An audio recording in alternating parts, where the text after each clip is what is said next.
Hi, I'm Barbara Bartline, the People Pro.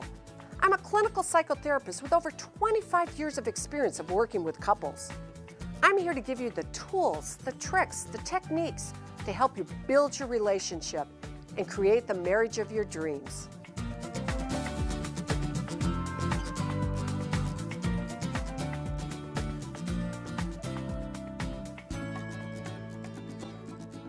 How is the communication in your relationship?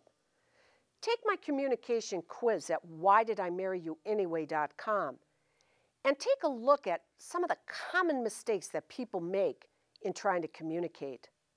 Some of these mistakes are what I call derailers. Derailers are those mannerisms that get you off track, that derail the communication.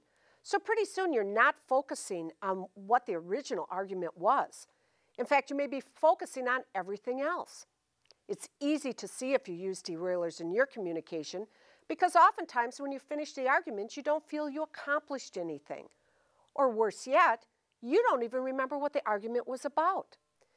Here are some of the common derailers that get people into trouble. First of all, defensive body posture or tone. As soon as somebody gives you some input you don't want to hear, you become defensive. You don't want to hear the feedback from somebody else. Another common derailer is tongue clicking. You know, making it clear that you don't agree with what the person is saying. Often along with tongue clicking comes head shaking. Even while the person is talking, you're shaking your head, making it clear you don't want to listen to what they have to say.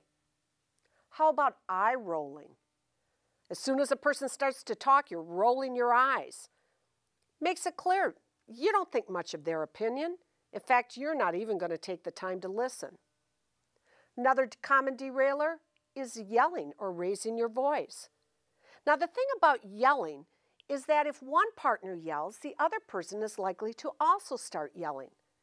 And everybody keeps getting stronger and stronger and louder until guess what? Nobody is listening. Make a rule at your house that it's not okay to raise your voice. And if you find it problematic, set up a jar. And anytime somebody raises their voice, put a couple bucks in the jar. It'll eliminate that behavior in no time. Some other common derailers include sighing.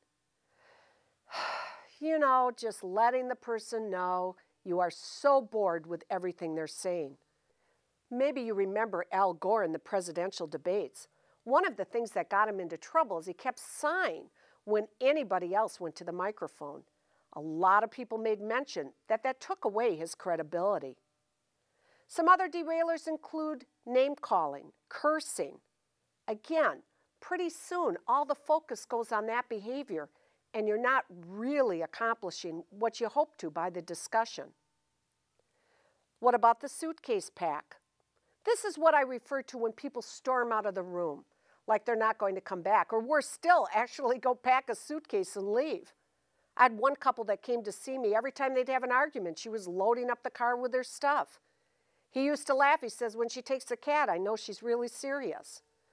Get away from the dramatics and instead focus on communicating with each other. Some other derailers, the emotionality, bursting into tears, slamming doors. Again, being dramatic. Get away from the drama, get away from those kinds of games, and instead, sit down and talk with each other. What I'd like you to do is take a look at that list of derailers. It's available on whydidimarryouanyway.com, and each of you circle the ones that apply to you. And then I'd like you to pick just one that you're going to work on for the next 90 days. Some couples find it helpful to actually put it right up on the refrigerator to remind them. And I can guarantee you, if both of you work on just one of those derailers, your relationship will improve about 50%. It's that powerful. These are the things that get in the way of positive communication.